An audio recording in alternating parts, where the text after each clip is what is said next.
Hello everyone, Saidu here. Welcome to another CCNA Cyber Ops lab.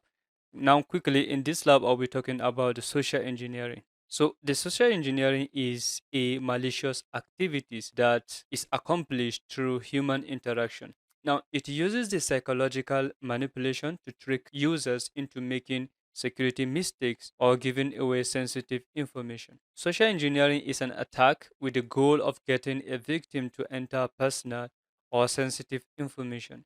Now, this type of attack can be performed by an attacker utilizing a keylogger, phishing email, or an in-person method. So that is what social engineering basically is. But there are a lot of questions regarding this particular malicious activity. Some of these questions are something like, what are the methods used in social engineering to gain access to information?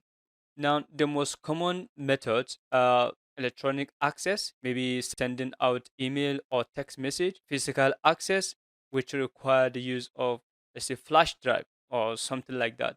And then the social media. Social media in recent years have proven to be a data store of most of the needed information by these hackers. Now, the other question is, what are the examples of social engineering attacks? Now, the example of social engineering attacks varies. There are a lot of them out there, but I'll be discussing or talking about few of them here. The first one is spear phishing. So this is a more targeted version of phishing scam whereby an attacker chooses a specific individual or enterprises.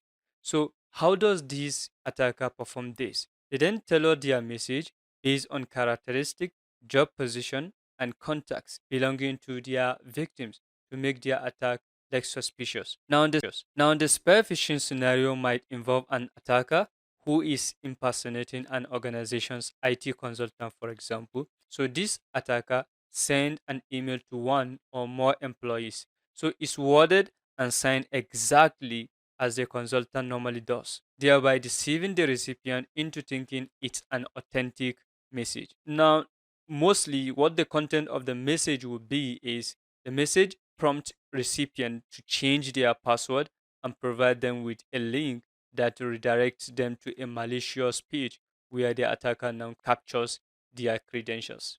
The other form of social engineering attack that I would like to talk here is called baiting.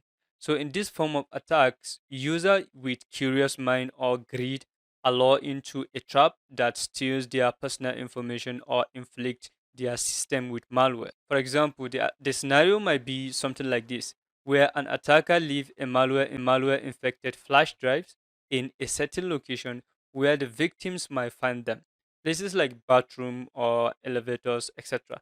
So the flash drive has an enticing level that will capture the attention of the victims. So that is one of the method or one of the tricks that the attacker use on the victim. So the victims pick up the bait, that is the flash drive, out of curiosity and insert it into a work or home computer, resulting in an automatic malware installation on the system. Now, apart from being a physical means, baiting scams can also be online forms. So, which is a form of baiting that consists of enticing ads that lead to malicious sites or that encourages users to download a malware infected application. Now, the final part or the final type of social engineering that I would like to talk about here is called tailgating.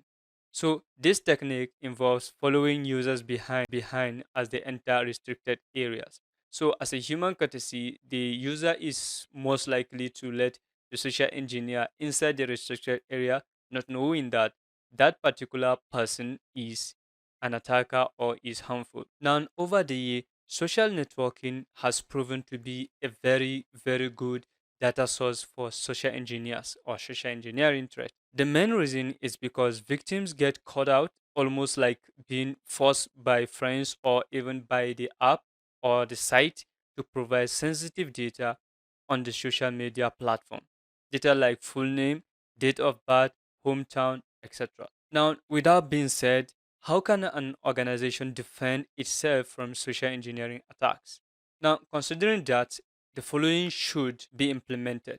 The first one is hiring good security team that can handle security risk. Then the second one is to every employee about the phishing and social engineering attacks, and if they are victim, then how to make the company safe. The third one is to implement a practice of verifying random links, and then an employee can click on such links. The fourth point is, if employees are doing work from home or remote location, then ask them not to connect to public Wi-Fi. In such circumstances, companies' critical data can be stolen. The fifth and the last point here is to train employees to understand code of ethics so that employees are secured, which in other hand will make the company secure. All right, guys, that is the little I have to share regarding the social engineering. Thank you for watching, and I will see you in the next one.